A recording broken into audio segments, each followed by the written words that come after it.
We have covered Michael Jordan's business ventures later in life, as well as the start and highlight of his career. Now, it's time to look at why Michael Jordan could possibly be considered the most competitive athlete ever. We're going to take a look at some of his trash-talking stories, as well as some highlights of his competitiveness. Well, coming into today's game. You know, a lot of people put a lot of pressure on me, and I still couldn't concentrate and make my free throws.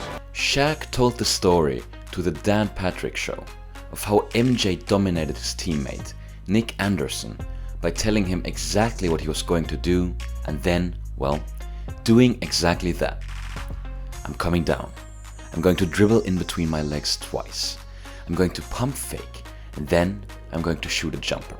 And then I'm going to look at you. And that is exactly what he did. The individual, personal goals or an enthusiastic attitude to improve as a player. In a game against the Denver Nuggets in November 1991, Jordan had some fun with Dikembe Mutombo at the free throw line with 5 seconds left in a Bulls victory. "Hey, Mutombo, this one's for you," Jordan says, and makes a free throw with his eyes closed and afterwards a big smile on his face.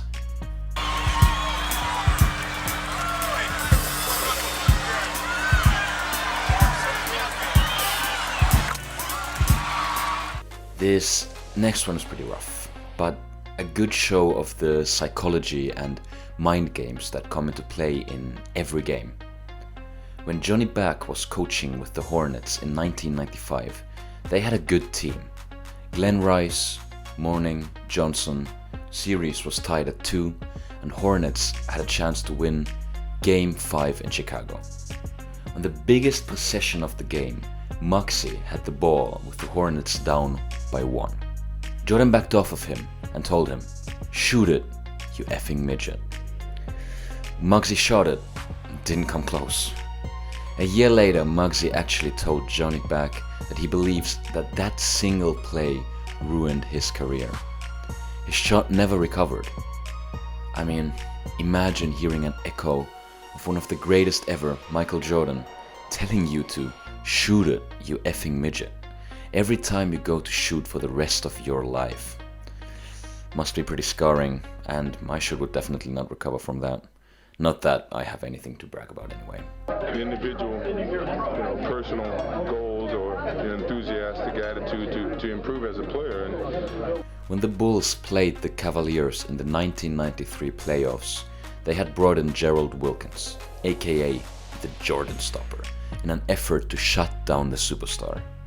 However, Jordan had other ideas, giving Wilkin buckets the entire series, culminating in him saying, "He can't guard me, he can't guard me," after he hit a tough shot. Cleveland in the offseason brought in Gerald Wilkins to be the Jordan Stopper. I'm looking forward to it, no question about it.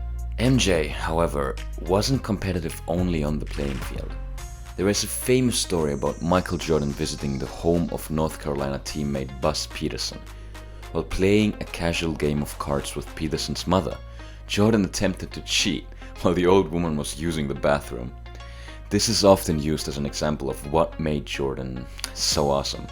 He would do absolutely anything to win, regardless of the circumstance. And because the character of his anecdote is MJ, the story is charming.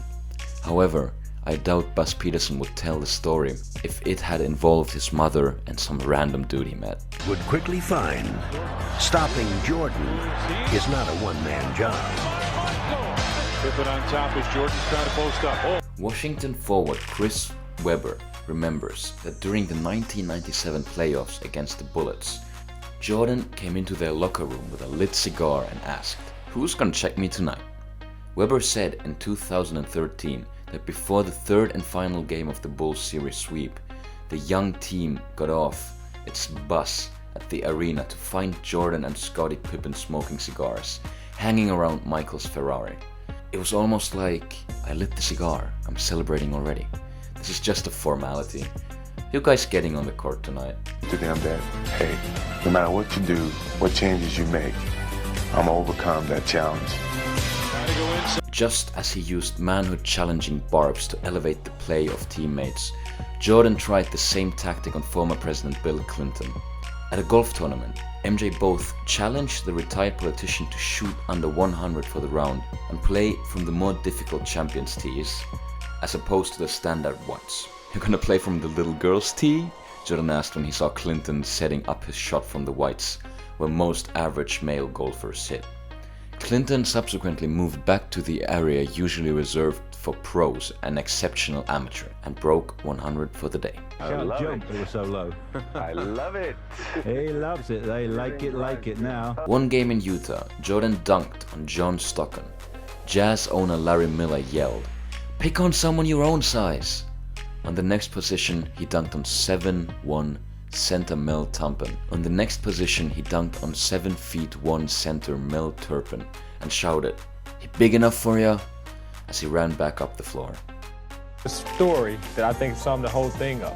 We was playing Chicago in Salt Lake. They switched and put John Stockton on it, and he turned around and dunked. During a Heat Nets Summer League game, Kendall Gill shared one of his Michael Jordan stories. During the 1996-1997 season, while Jim Jackson was on the Nets, Jackson was enjoying a good game against Michael Jordan and the defending champion Chicago Bulls and couldn't help talking. "We're playing the Chicago Bulls and I'm with the New Jersey Nets. My great friend Jimmy Jackson, who is a great player, Big Ten Player of the Year, two-time All-American, was giving Michael Jordan the business. Okay, maybe he had 25 on him on the first half. But in the meantime, Jimmy keeps talking mess to Superman, Michael Jordan, and you can't do that.